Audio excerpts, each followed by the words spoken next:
Hey Emma, Yes, Madelyn. what do people who really hate British Columbia say? I don't know. What do they say? They say FBC.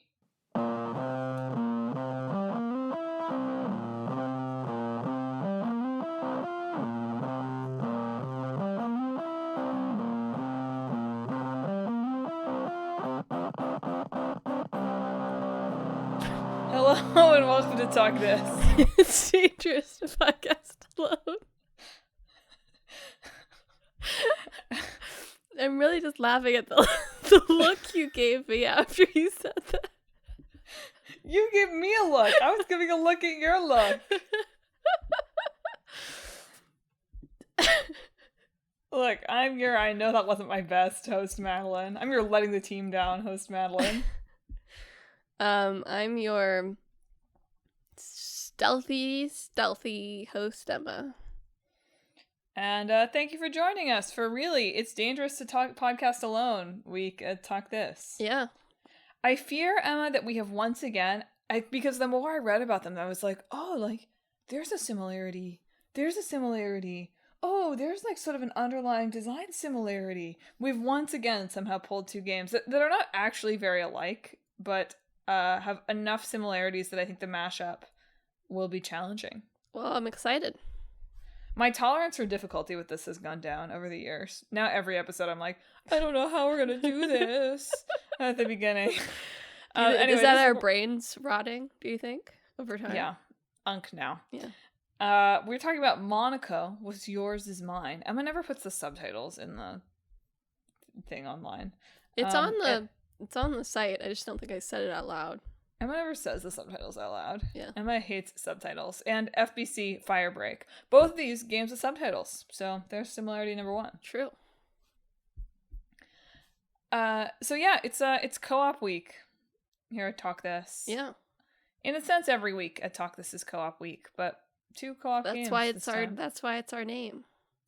And Monaco, unbelievably, after my kind of whining in, I don't know, it feels recently, but like probably that means 2 years and 3 months ago or so, about how there are not heist games. Mm-hmm. Monaco is a 2013 co-op stealth heist game. Yeah. Which I'm sure is why Emma put it in the thing, or because it has a recent sequel. I hadn't realized that the second one had come out. There's no writing about it. Yeah, it just kind of came out. Got good reviews. Yeah. But yeah. But don't worry, Steam says that 6,000 games a year makes some money. Yeah, that freaking graph that was like... Oh, don't worry, Val's meaningless. got a graph. Don't worry, thousands of them are Call of Duty clones. Yeah, or just our Call of Duty. The graph That's did kind not... of what I meant. I said clone, but what I meant was our variations of Call of Duty. It was this many games make money, not this many new games make money. Correct. So. 2 new games. Approximately 2 new games make money. Anyway, Monaco, What's Yours Is Mine, yes, is a 2013 co-op stealth heist game from Pocket Watch Games, which is really mostly just the name for lead dev Andy Schatz. And whoever is working with him at the time. Correct. In this case, Andy Nguyen. Mm-hmm. So awesome when a 2-person team has the same name. They should happen. You really should work that into your development team name. One time I did work on a project where the other person leading it with me was named Madelyn, spelled like mine. Yeah. Which was kind of too much for everyone involved, to be honest. And then you should have formed a company called the Maddie Twos or whatever. Probably. She's much older than me, so that might not have hit. But still. Anyway, it came out for computers, and then eventually the Xbox 360, although originally it had been thought of as an Xbox Live Arcade game exclusively. And then it came to the Nintendo Switch in 2019. Mm-hmm. And then, yes, a sequel that evidently released mostly into the void last year. Yes. Monaco you can play alone or with up to 4 players, and if the reviews are to be believed, you really ought to try to get some friends in it. Yeah. With you. Yes, I mean, that's the fun of a heist, right? Yeah.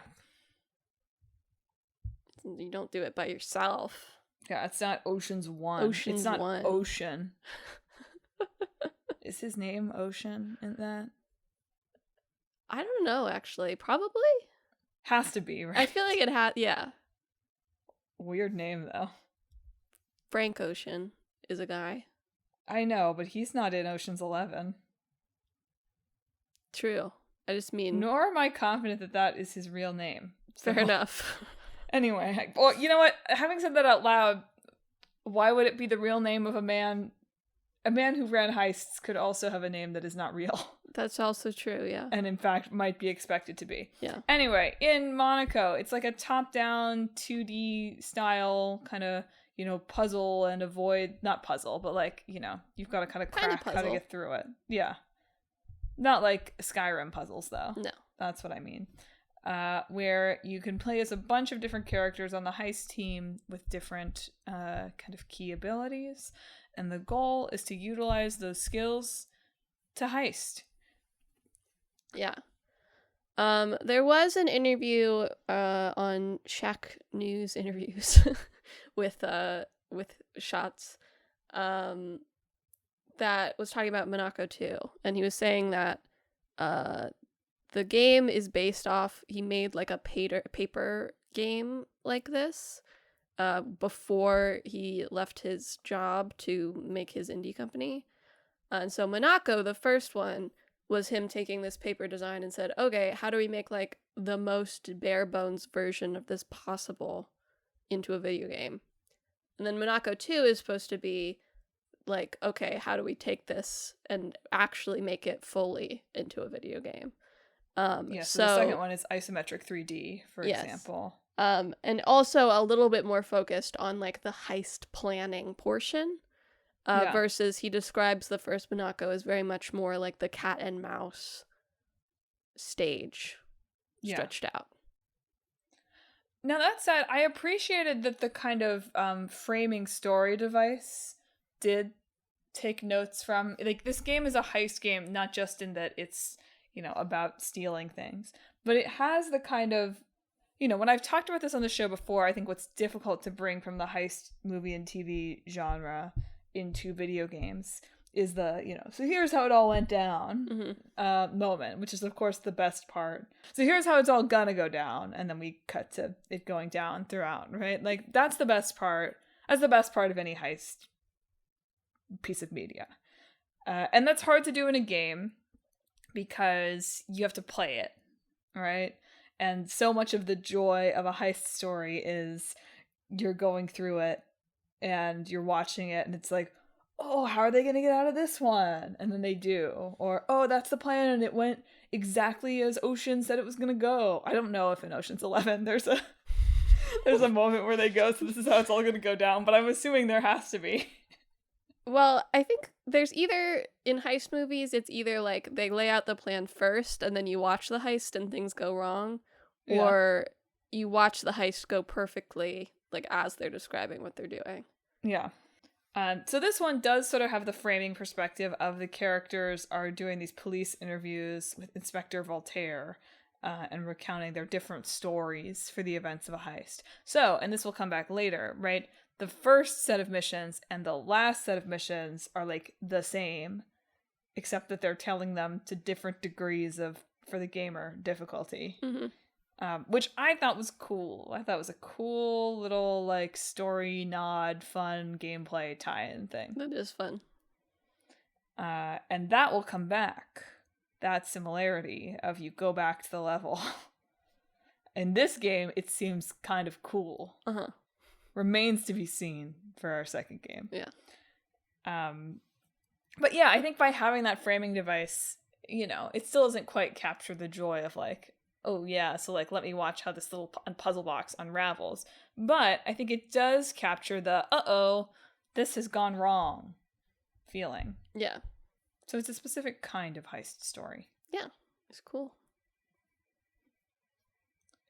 I did see several reviews, and I think that's, I'm trying to remember, I feel like we talked about another game recently where this is sort of the case, or it honestly, it came up a little bit in my researching of FBC too, But the reviews seem to concur. Monaco very well reviewed, by the way. Mm-hmm. Despite the fact that I had never heard of it, feels like the kind of game I should have heard of. When Monaco 2 was announced, I saw Yeah. some like, dude, Monaco is so cool online. Yeah. Even though it released to nothing for me. Yeah. But I think that's when I heard about it for the first time.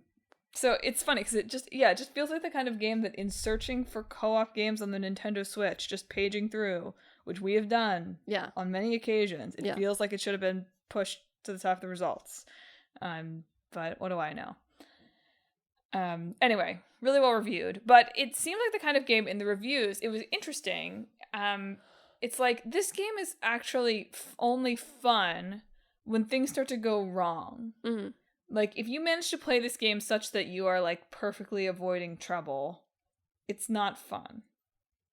Which I think is an interesting, like, design philosophy challenge.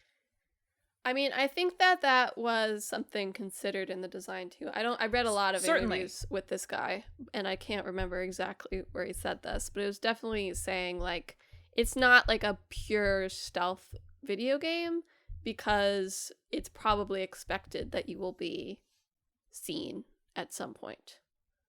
Versus something like Thief, where you might not want to be seen ever, right? Yeah. And they do an interesting thing with line of sight. You know, obviously you don't really think of line of sight as being something that you encounter too much in a, like, top-down 2D game, right? Mm-hmm. Think of Pac-Man. Can you imagine Pac-Man with line of sight? That'd be very funny. I actually think that could be good. I think there's something to. I'm throwing that. I think there's something to that. But basically, you know, unlike many kind of top-downy games like this, where you might just be able to see the whole map, you still have a line of sight mechanic in this game, wherein you open the door and you can't see through it until you open the door, which is, one, more realistic, and two, lends itself a little bit more to the you open the door and there's a dude there moment. Yeah, it was in a IGN interview, this one, but he was saying that, like, a lot of stealth games in first person are first person experiences, but the issue with first person is you don't actually have the same sight line as you do in reality. Yeah. Right? Like, in reality, always my issue. You can kind of see 180 degrees. Yeah. Based on if your somebody's peripheral moving vision. a little in the corner of your eye, you'll be like, what's that? Yes. But with first-person games, outside of, like, VR probably has this now, or if you have, like, a fancy curved monitor that supports this or whatever. Yeah. But really, you can just see the box in front of you. And that I do think that that's part of what makes me motion sick playing first-person games. Yeah. But this was an attempt basically to be like, ape more of what your actual situational awareness is, while still not like cutting off your sight at certain points, but like opening it up based on what you probably could actually see if you were there. Yeah. Just from a top-down perspective. So it's a game that's really about the creation of chaos, and then how do you unwind that chaos? Yeah.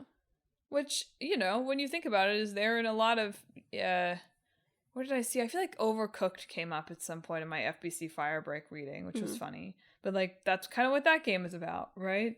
It's not as fun if you are just, like, winning. Yeah. And that's so true, I think, of many of these multiplayer cooperative experiences, is that they're better if you can figure out how to design for the players to have more fun if things are going wrong. Because that's also a great way to, like, preserve the relationships, right? If your friend causes an issue that means, like, oh no, we're running away from the guard, let's hope that's fun. Yeah. And not like, come on, Brian! Yeah. F. Brian Cooper. FBC. I'm throwing it back to the joke. Yeah, I got it. Yeah, good.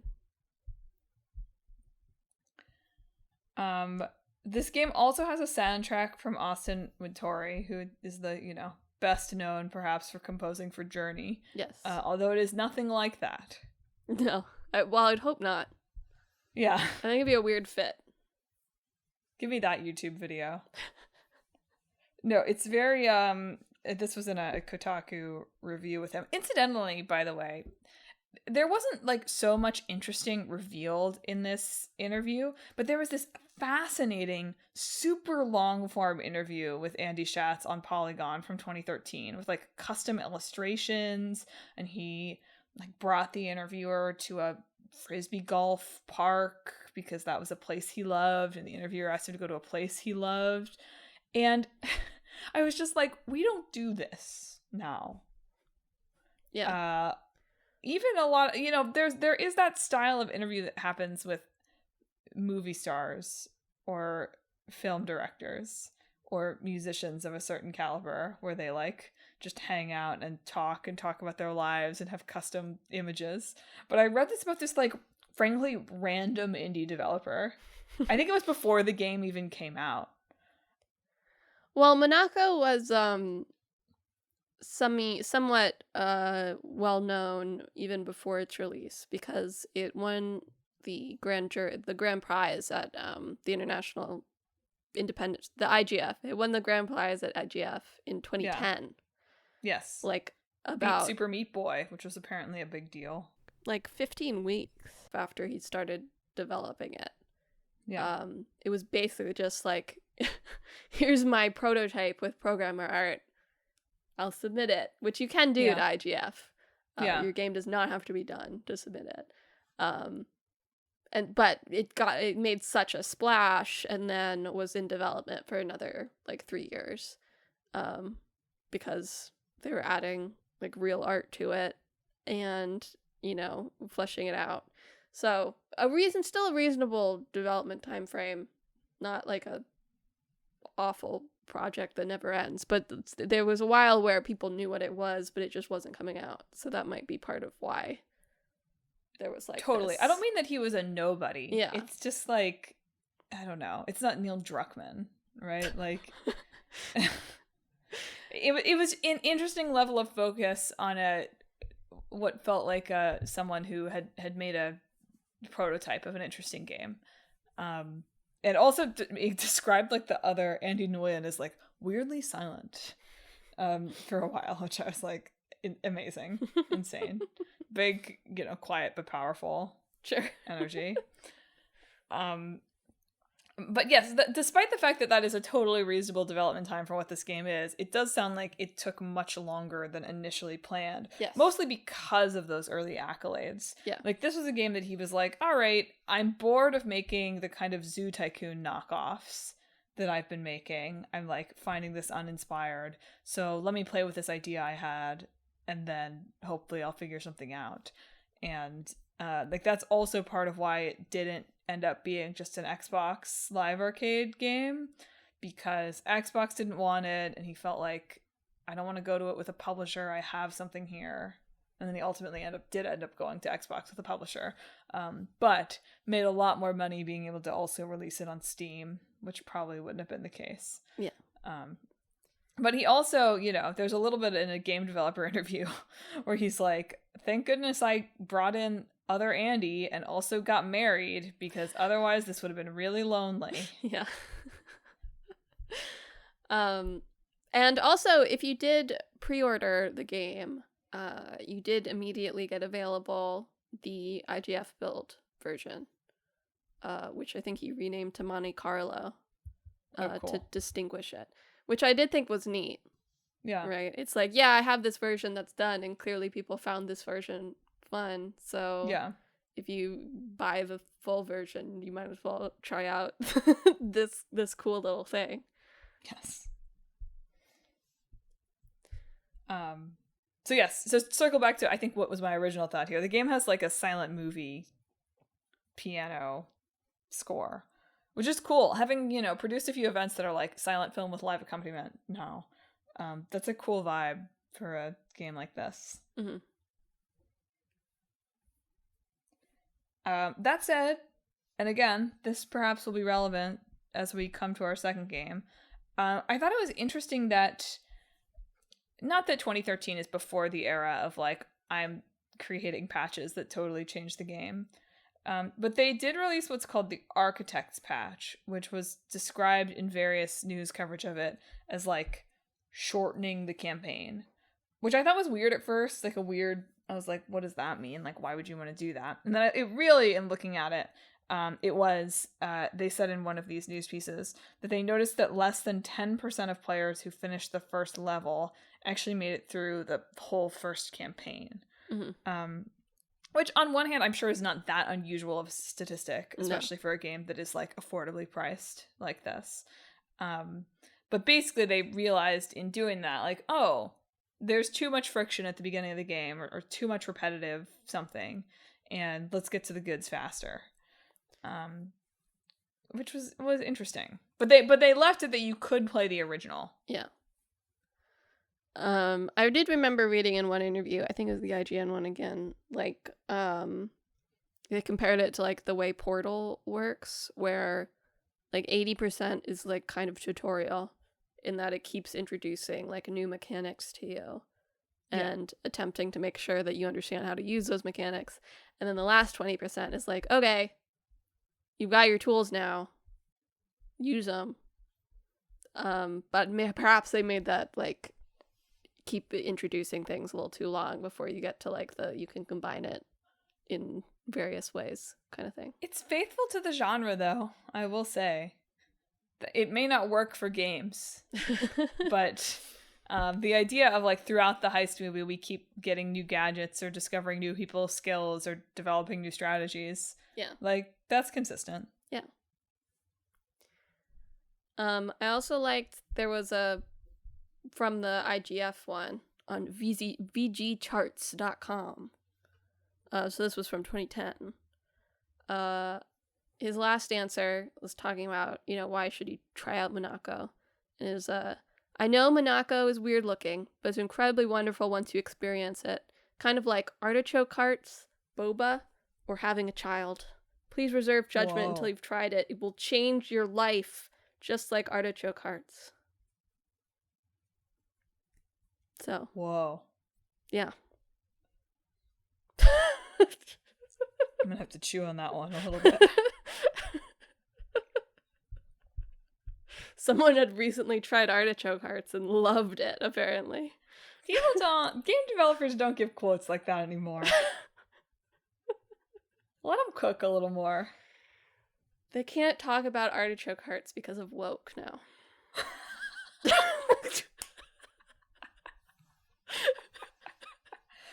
Do you think anyone's ever said that before? I hope not. I think that's a new sentence.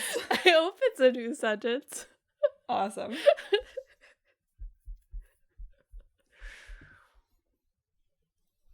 Well, I can't beat that. Should we go on? Should we talk about our new game? Sure. I might get Monaco. I don't know. It seems fun. Maybe we should get Monaco too, since that apparently came out at some point. Yeah. The bundle. Yeah. Anyway, speaking of games that apparently came out at some point. Thanks, Emma. You're welcome. Let's talk about FBC Firebreak. I didn't know about this game. You didn't? No, I don't know. I was pretty busy this fall. When it was announced, I shared it with you because it was like 3-person co-op. That sounds familiar, actually, yes. But did not actually pay much attention to it after that. So, FBC Firebreak is from Remedy Entertainment. Best known, well, this is part of the Control series, but Emma has done the dive into Alan Wake and whatnot. It's part of the Remedy Extended Universe, which your mileage may vary on whether that's like a good thing that they are pursuing for themselves at this point. This one, per interviews, described it as like, it's set in the Control universe, but it has like a soft wall around it. In that it's quote unquote canon, but like they're not really concerned about it.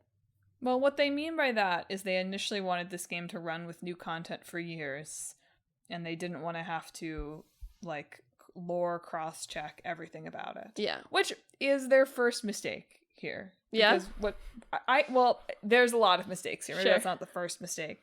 But what people like about these games I mean, one thing that people like about this universe and this world is that it feels like it has interesting and deep lore, right? It is scratching that like Twin Peaks itch for people or whatever, which is not my thing, but like more power to people for that. Sure.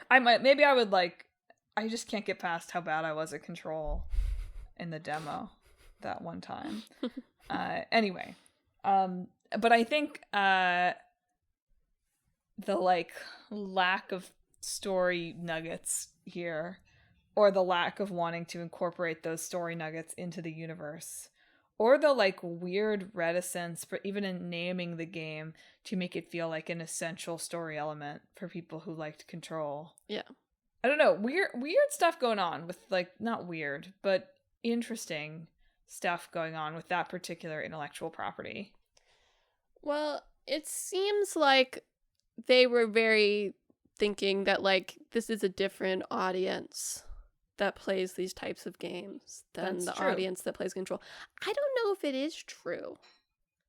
I mean, I'm just looking at like... It's true they were thinking that. Yes, it's true they were thinking that. I'm just looking at like Marathon right now. Yeah. Which also sort of falls into sort of that weirdo space. And I think that people who are kind of weirdos in the way that they appreciate Control's story can also kind of be weirdos about how they appreciate like video game gunplay. Yeah. I don't know. I feel like there's a weird Venn diagram there that actually is like the same audience. Yes. That they maybe didn't like tap into. But the stuff they're doing with, I don't know, announcing things as Control, you know, changing Control 2 to now be like Control Resident or whatever. It's interesting. I'm going to be interested to see where Remedy goes in these next few years with the kind of stuff they're working on, because this game was not a success. Yes. They were also, their new CEO is like I think like an EA guy. Sick. Which is a little concerning. So anyway, FBC Firebreak, it was a 3-player co-op first-person shooter that came out last year, like in June, I think, from Remedy, released for PC, PS5, and Xbox XS. It was on the, higher tier PS Plus and Game Pass at launch, which, like, to be honest, I mean, so this is a pay to play, right? So the game is not Fortnite, right? Like they are selling it on computer. But it does sort of feel like, to be honest, any live service game that you are doing now, I mean, has to be on Game Pass at launch. Yeah. You just can't, like... Their idea also was that they did not want Firebreak to be, like, your one game, like your job game. Well, ironic that they refer to it that way. Yes, in the I end. know. But, yeah. And so, in some ways, you can then see, like, okay, so if it's on PS Plus or Xbox Game Pass, like, a lot of the problem with that is people will drop off, right? Right. But if you have someone who's going on and off Xbox Game Pass, then they might also be checking in and out of a game like Firebreak, right? And that is actually kind of what their ideal was for how people would play it. So in some ways, this makes even more sense to put on those systems, at least on the way they were trying to do it. Although it does not, I just don't think it works, unfortunately. In the end, I'm going to come out here and say that they should have just released this as a game. But I'll circle back to that. Sure. So in FBC Firebreak, you're, 3 players, FBC being the Federal Bureau of Control, right? Which is like the weird government agency from Control. Yes. And you're on a Firebreak, also in the title, team that you get put on assignments to go into the oldest house, which is like the setting of Control. Yes. Freaky house, a lot of freaky stuff happening there. And like do plumbing jobs. Just kidding, but like not really. Yeah, you're like really intense janitors. Yeah. But of course, as per Control, the oldest house is infested with these extra-dimensional hiss enemies. And so in addition to doing your regular job, which also already involves strange objects and strange events, there's also monsters sometimes that are attacking you. Yes, they take a lot of stuff that in at least one review was described as, like, there's a lot of just, like, weird little one-off rooms you go into in Control to give the sense of, hey, it's a weird place where weird things happen, right? And so they've taken, for some of these levels, some of those, like, I guess in Control, there was a room that was filled with a ton of Post-it notes. Yes. And so, like, one of the levels that gets talked about in all of these reviews is, like, there's a level where, like, there's, like, ghost Post-it notes. Yes. Basically, I don't know, possessed Post-it notes, and you have to fight them off. Yes. There's no battle pass. There's no daily check-in situation, which is part of that ethos that they talk about in every interview here, that they don't want this game to feel like, you know, your job, or that you have to be grinding in it in this way. But I don't know. I don't know if you can release a game like this without some kind of battle pass anymore. I think we like to feel like the numbers are going up. I mean, I just think unfortunately for a game like this to be successful, like, it either has to be, well, it, like, you know, to use the term that I don't really like, but it either needs to be, like, friend sloppier. Yep. Or why have we decided that that's what we're calling those? I hate it. I don't know. People just started putting slop at the end everything. of things. I know. But it does sort of imply, like, oh, it's a game for stupid people that have friends. That's, like, I'm not sure about that attitude, honestly. Yeah. Well, it's not going to feel right the moment one of those games comes out with, like, decent graphics. Yeah.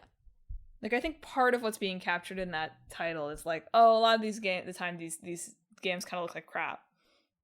And that doesn't matter. Yeah. But I think the moment the game comes out and is big in the friend slop genre and, like, looks good, maybe we'll start calling it something else. That would be cool. Maybe we'll name it after that. Anyway, go on. What was I saying? Oh, you said either needs to be friend sloppier, or you just need to magically capture the zeitgeist. Yeah. In a way that where once it settles, you still have, like, a people who treat that game as their job. But unfortunately, because there's so many of these, you have to be stealing. You probably realistically have to be good enough that you're stealing people from those other games. Well, because there's only so many games that can be your second job. That's why I think it's so weird that they seem to have actively... Okay, let me start that thought again. Obviously, the idea that went into creating this game, among any number of other things, but Remedy is seemingly trying to diversify their player base to a certain extent. For whatever reason, maybe it's the EA guy, maybe they realized they hit some kind of ceiling with Alan Wake 2, whatever. They're, like, trying to figure out the next steps as a company. But they realize that there's only a certain number of people who are going to be interested in playing the, like, specific kind of single player, well, for like, what it's weird worth, sci-fi literary fiction they're putting out. What it seems like to me is there was a contingent of people in Remedy that wanted to make a gameplay first game. But I'll say, it sounds like Control Resonant is going in a slightly different genre direction. Yes, too. That's true. Anyway. But this is, like, the result of, like, 3 separate canceled projects that were some sort of multiplayer game. So to me, it feels like, and the way that the game director talks about it too, it just feels like he and some other people in Remedy were like, we want to make a gameplay game for once. Yeah. And so they did, and were allowed to, which is nice, right? It's good that they were able to try that, but it does feel very incongruous with the rest of Remedy's work. And so that's why I think it's interesting when, you know, they are one of the, I think Remedy is to a certain extent, has the kind of A24 imprimatur in the games industry that very few development companies have. right? Yeah. Where people will say, oh, that's a Remedy game. And part of that is, of course, because it's all like lightly interconnected now. But even if it wasn't, I think that people say, oh, that's a Remedy game. I'll try it because I really liked Control or I really liked Alan Wake or whatever, Yes. right? They're a studio that can make like big budget looking games that is like trying things. Yes. And that has a certain degree of player loyalty, Yes. or at least player recognition around that. And so that's why I think it's interesting to me that in all the ways they talk about this game, and I know that it's just that games are really expensive now and it's hard, but there's a lot of interviews where they say, oh, you really don't have to have played Control to play this. Everybody And, has to say that about every game they're putting out. Sorry, I know that, but the fact that ultimately, as bears out in all of the reviews of this, and bears out in the discussion of, well, like, there's kind of a light wall around this, and it's not actually going to interact with the quote-unquote main games, right? It's interesting that they didn't lean into trying to capture some of those people who maybe don't normally play games like this, even though I think you're right, that there's a weird Venn diagram here. That they didn't lean into trying to get people who don't normally do this to play, because they aren't competing against someone who already has an Apex habit or whatever in that case. Yeah. It does point toward yes, they wanted to try to make a different style of game, but is this being a game that is primarily focused with, like, getting a new audience? Which, those people are spoken for, babes. Yeah. Those people have already got 3 of these that they play with their friends. Yeah. And unfortunately, they are better than this one. Yeah. It is hard enough if you release one of these games and it's pretty good. But this one did not come out quite good. No.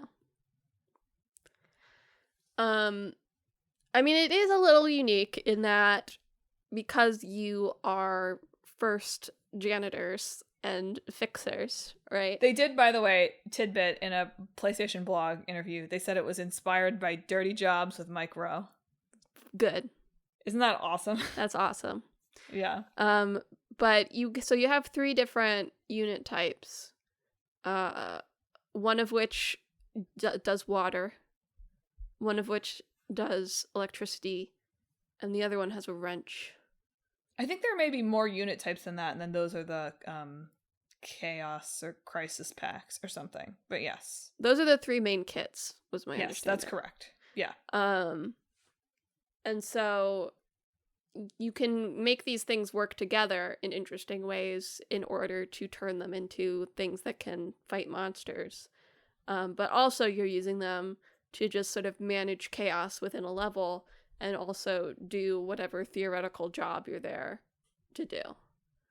So I was reading the Eurogamer review, and I did really like the intro. This is one of the reviews I was talking about how when things are going badly, that's when the game is the most fun versus when you're just kind of doing stuff. Yeah. This was by Christian Donlin. Loves being the watering guy. I read this one too. Yeah. He likes walking around, watering stuff, putting out fire, put out your allies on fire when they accidentally set themselves on fire. And then he says, this works until it doesn't work. I'll be watering away, and then I'll round a corner, and an elite baddie will pop up. Oh Christ, I'll think, it's Rachel Davies. Rachel Davies will be on fire, and she'll be floating and laying down hellish, covering damage. Monsters will spawn beneath her and will be overrun, and no more machinery will get fixed. And there's nothing that the watering can man can do now except die as efficiently as possible. Yeah. The elite baddies always have like some sort of like HR randomization list that they pull from, so they're which is very like Control. Rachel Davies, yeah. Which is very good. And that does seem to like describe the platonic ideal of like what this game should be, right? And that it's kind of weird. You're kind of weird. Some chaotic elemental interactions you don't expect. Perhaps some chaotic environmental interactions you don't expect. Yeah. Unfortunately, to quote the Tech Radar review, Is FBC Firebreak meant to be a commentary on the monotony of labor under late-stage capitalism? It's the only conceivable reason why a developer as esteemed and talented as Remedy Entertainment would create something that's so fundamentally miserable to play. Mm-hmm. Now, that's harsh. Many reviews found more things to sort of like about this game. Mm-hmm. But one thing that people did not like, across the board pretty much, is that for the first hour of the game, you start with broken crisis kits. So like watering can man can spray a few drops. And you have to work your way through some missions before those come up to full speed. Which feels like the kind of thing that would make a ton of sense if this was just like a $30 to $40 game that you released and it had 5 levels. Yeah. But does not make any sense to me when you are thinking about playing a live service game. Yeah.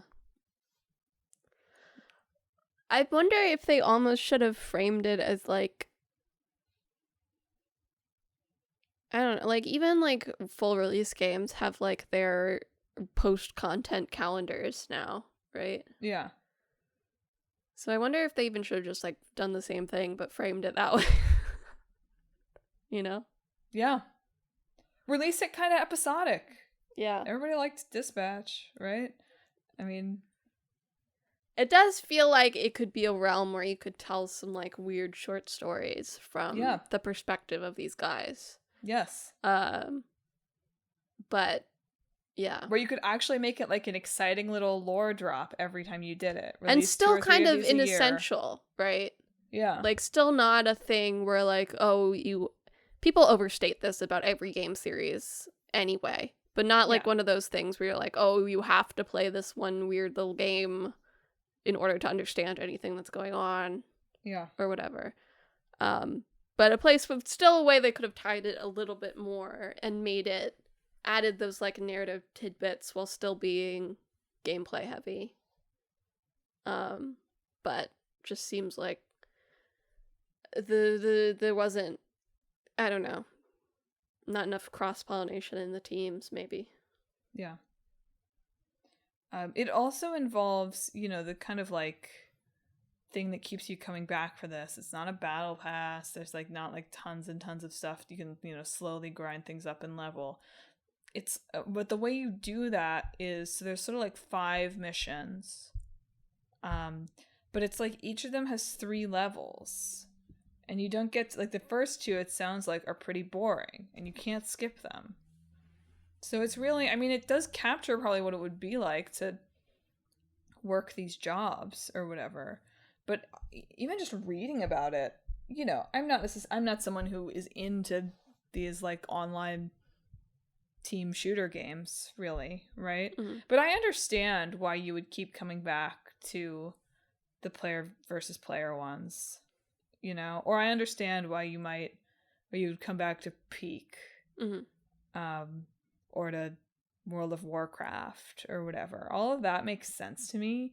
This game, I'm like, what's the replay value here? Surely eventually you get good enough at it that it's not fun.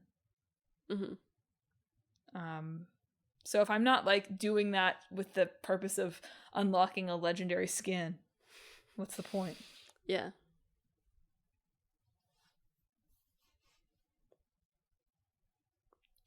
I mean, for what it's worth, they did talk about this a little bit, and just seems like they were unsuccessful. There was an inverse interview with Mike Kayada, who's the director on this, about how they want to build a machine that builds fun for people, right? That's essentially what these style of games are supposed to be, right? In that, if you're making a multiplayer game that people are supposed to return to, rather than authoring everything and, building in the fun that way, the systems have to work together in a way that provides new fun in new ways. And I just don't think it quite came to that. I believe it was also a bit buggy upon release. Yeah. Unfortunately. Well, people also didn't like that they were like electrocuting themselves nonstop, which I think is part of the chaos. Yeah. But I think that if the base had been solid enough that people were enjoying it, that might have been like a point of fun, actually. Yeah. But some things don't work unless it's working, That's so real. on a core level. Well, to come back to the irony here before we talk about mashup, yes, they talked a lot about how they didn't want this game to feel like a second job, which I think they succeeded on the level that they meant. Yeah. But unfortunately created a game that did feel like being a janitor. Yes. But not in a satisfying way. And now that we've talked about it as like, oh, could they have released it like episodically forever? I'm like, bummer. Yeah. Yeah. So Firebreak did not do well for Remedy. They have a lot of people playing it because it's on Game Pass and PS Plus, but it sounds like it's sold almost nothing on Steam. Yes. Remedy is a company that I believe is just more open with its financials than most other companies in the video game industry. Yeah. So people get concerned about them a lot because they're always talking about how they didn't meet expectations. Although I do think Alan Wake 2 recently did break even. So there's that.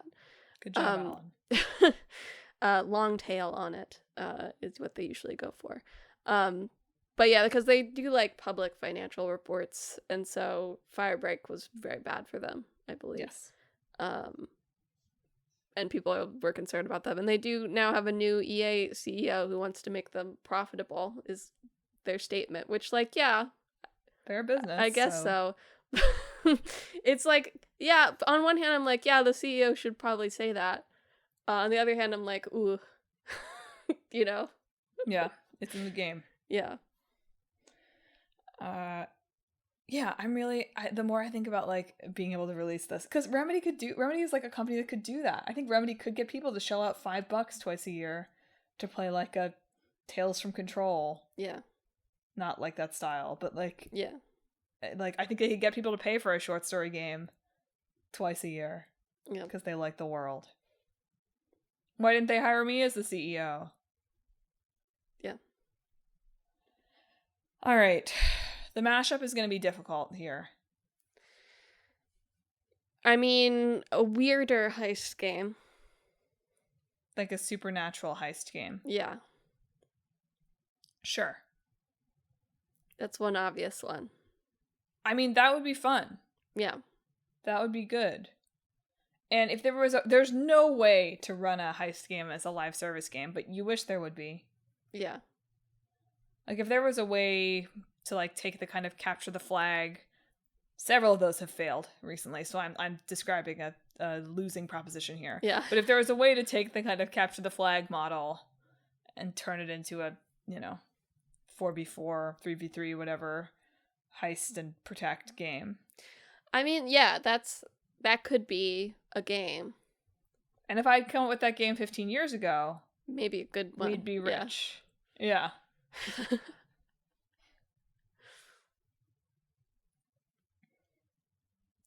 But it would be interesting to have like the beginning, like set your trap phase if you're on defense, or plan your heist phase if you're on offense, and then like it begins. That'd be interesting. That would be interesting. But then some of it would have to run like semi-auto, like you wouldn't be able to be in control. I feel like you could make like constantly. A board game of that too, actually. Yeah. You might find more success there. Yeah. I hear that.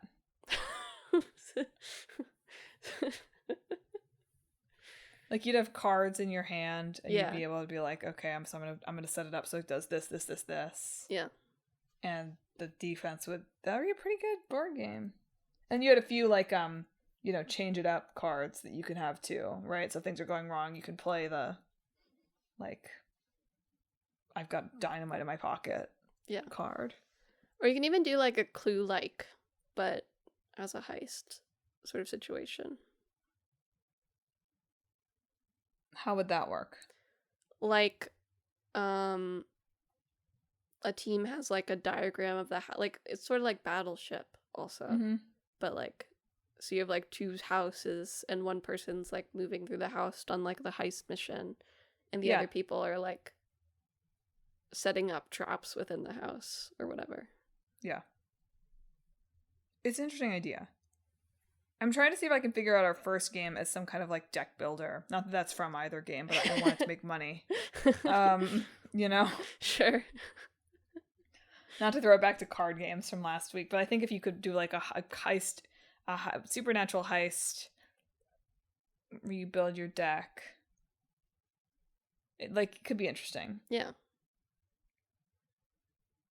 I think you have to do it as like a series of runs though. Like it's not like a forever roguelike where you get better and better and better and better. Like it'd have to be like you get 3 chances at this and you have to decide if you're going all in or if you're trying to collect more cards that'll give you a better chance. Maybe I've created a boring game here. I've also created a game that has little to do with either of these. It's got the heist, and there'd be some supernatural elements for sure. I think it would be good. I think I could play it. Yeah. Okay, I need to create something that's like co-op, though. That feels crucial. A little more cooperative.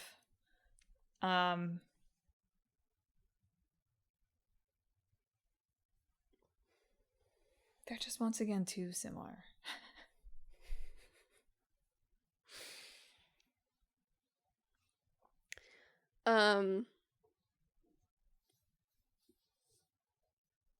You could do it sort of like backwards, where you're like, I don't know, 3 hapless guys who are stuck inside a mysterious house and you have to get out. Sure. Like Hades. Just kidding. Yeah, like Hades.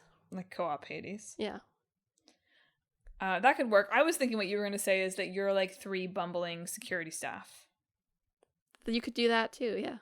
Which I think could be fun. And, you know, FBC does have an element that it does not seem to have hit, but it does seem to have an element of attempting to be mad funny.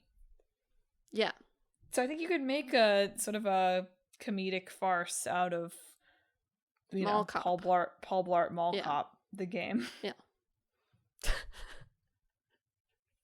Okay. These weren't bad. These weren't as bad as I feared at the beginning. I've got to stop opening the podcast with like really bad. I think we got a promising board game, if nothing else. That's a lot of expansions to it. Yeah.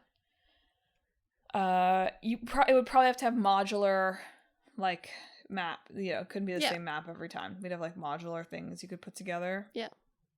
Or you could like D&D your own map, send it with graph paper. Yeah. All right. Well.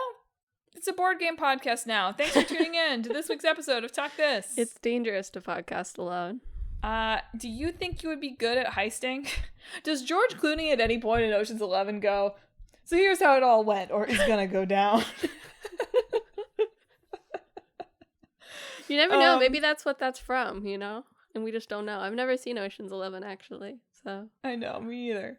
Are you the CEO of Remedy Entertainment? Do you want to take me up on my great idea that you should be releasing a $5 short story game 2 or 3 times a year for your fans to gobble up?